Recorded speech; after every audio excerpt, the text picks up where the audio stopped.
ভাইয়া দেখো তোমার চোখে কি পড়েছে।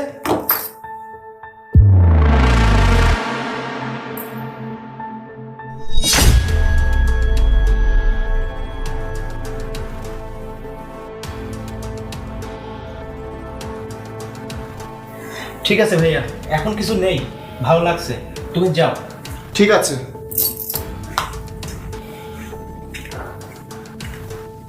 এই নিন ভাইয়া, অনেক সুন্দর ছাপ হয়েছে। এটা নিয়ে গিয়ে এবার নকল চাবি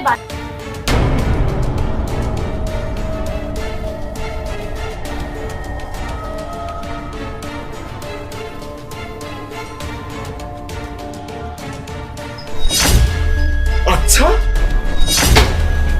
ভাইয়া তাহলে তোমরা আমাকে লুকিয়ে আমার আলমারি থেকে টাকা গহনা সব কিছু চুরি করছো? ভাইয়া দেখো, ভাবি বাসায় নেই, তুমি অফিসে গেছো, সেই শুধুতেই কাজের মেয়ে সব চুরি করে নিয়ে পালাচ্ছিল, আমি ধরে ফেলেছি। একদম মিথ্যা কথা বলবেন না। আপনি নিজে চুরি করে ধরা পড়ে গিয়ে এখন আমাকে দোষ দিচ্ছেন। ঠিক আছে, তাহলে আমি সবকিছু বলে দিচ্ছি। স্যার, আপনার এই ভাই বাসায় আসার পর থেকে সবকিছু প্ল্যান করছিল কিভাবে আপনার আলমারি থেকে সবকিছু বের করবে। গতকাল ম্যাডাম চলে যাওয়ার পর এই মনিরা শোন, যদি তুই আমাকে একটা কাজ করে দিস আমি তোকে 20,000 টাকা দেবো। সেই টাকা দিয়ে তুই অনেক কিছু করতে পারবি। এতটা তুই কাজটা না করলে তোকে কোনো না কোনো ভাবে খারাপ বানিয়ে এখান থেকে তাড়িয়ে দেবো, আর কাজটা করলে তোকে আমি একটা সোনার গহনা দেবো। এখন তো রাজি? ঠিক আছে ভাইয়া, আপনি যা বলবেন আমি সেটাই করব। স্যার, আমার কোনো দোষ নেই, সে আমাকে এসব করতে বাধ্য করেছে, আর এখন মিথ্যা বলে আমাকে ফাঁসিয়ে দিচ্ছে।